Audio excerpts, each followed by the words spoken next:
Andito kami sa Davao City ngayon. Ako, 4th time ko na dito. Si Agnes. Second. Balak namin pumuntang People's Park dahil wala lang. Maghanap kami ng jeep papuntang G-Mall. Sige, tara.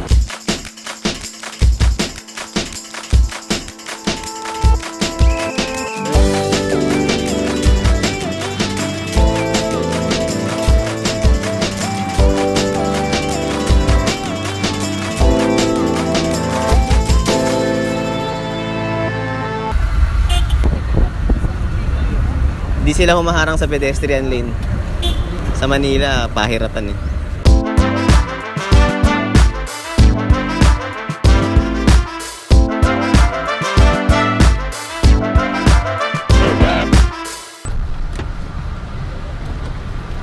Una ko napansin doon sa jeepney drive is malinis. Ikaw? Malinis na yung alin, yung jeep? O yung Malinis Davao? yung daan, ayan o, kalsada. Malinis yung kalsada. Walang mga kalat-kalat sa gilid. Sa pang napansin ko is, hindi siya mapanghe. Yung kalat, mapapakita namin sa inyo. Kaso yung amoy kasi, hindi. Pero feeling ko lahat ng Davaoenyo masasabi yun, hindi talaga mapanghe dito. Kasi meron kami mga foreigner friends na yun ang laging sinasabi about sa Manila. Ang pinaka-primary amoy daw ng Manila is mapanghe. And dito hindi, wala talaga.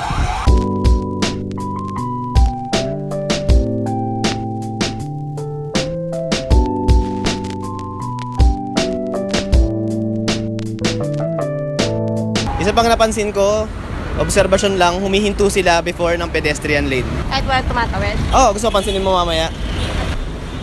May pa isa yun, oh, may jeep. Ito pa isa, yung bus. Pati yung motor, oh. Pati yung motor, oh. Meron silang pakialam sa pedestrian lane dito. Hindi naman kami nag-iinarte sa pedestrian lane. Ang maganda lang sa kanya, dahil nasa likod yung mga sasakyan, mas madaling maglakad. Mas safe para sa mga citizens. And actually, yun naman talaga dapat yung ginagawa ng tao eh.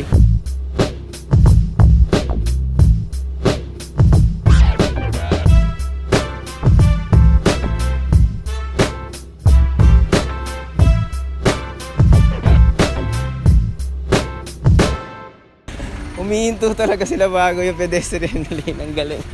Hindi ka ba na-amaze doon? Ang galing ka. Good job. Sobra nakakatawa yun. Lahat. As in, una akala ko chamba lang yung nakita ko kanina. Yun yung ginagawa namin dito eh. Ah. Tumitigil kami sa bawat stoplight. Tapos hintayin namin mag-stop natin. Oh, sobra siyang unnatural thing para sa aming mga Manileño. Na bawat intersection, hinihintuan namin para lang tingnan kung hihinto sila sa stoplight before sa pedestrian lane. Sobrang astig nun.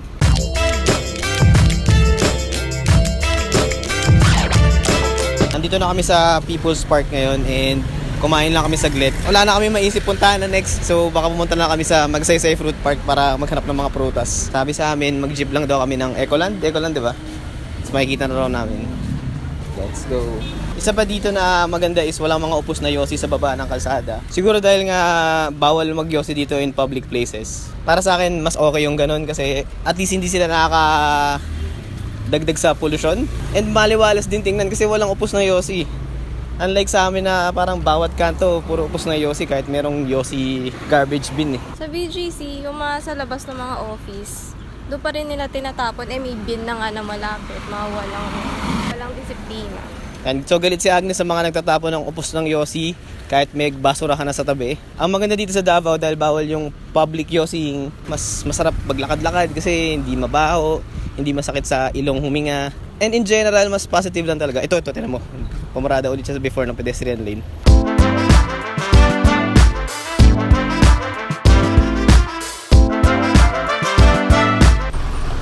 Dadaan na Magsaysay, kuya? Hindi kasi. Ikulan. Oo, kapunta Ecoland. Doon no? Kabila. Saan? Doon na kayo. Pagano'n? Pag gano'n, okay. Tapos diretso na yun Magsaysay. Salamat, kuya. Okay. Nakita na namin yung sasakyan. Actually, tinuro sa amin nung manong na nakatambay sa kanto. Naawa siguro sa amin kasi nawawala kami. Actually, to main opinion to about sa lahat ng tao sa Pilipinas, hindi lang sa Davao. Matulungin talaga lahat ng locals, lalo na pag may namamroblema na kapwa ang tao. Tapos kahit magkaiba sa kayo ng language, tatry nila yung best nila para magkaintindihan kayo. Saka makatulong sila. Kaya, kahit kailan talaga, lagi kong sasabihin na mahal ko ang Pilipinas dahil sa mga Pilipino.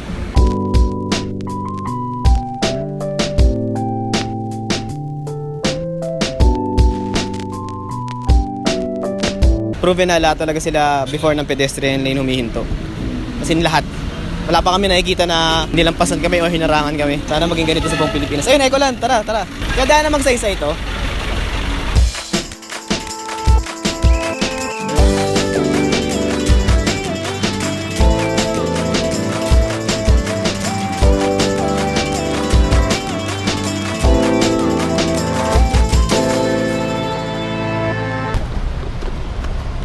Actually, gusto ko lang pumunta dito para makakita ng prutas.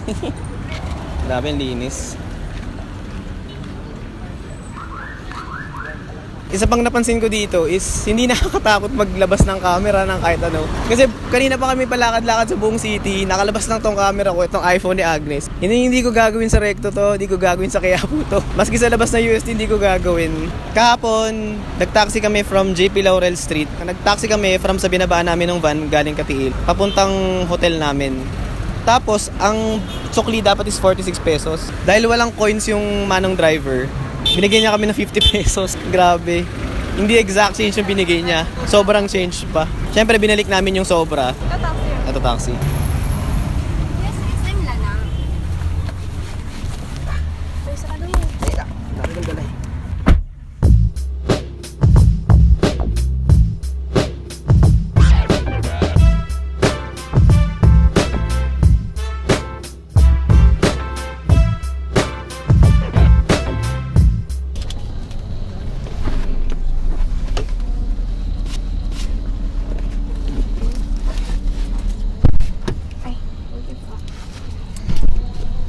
Lugi na naman sila na 50 cents. Sobra parang 50 cents.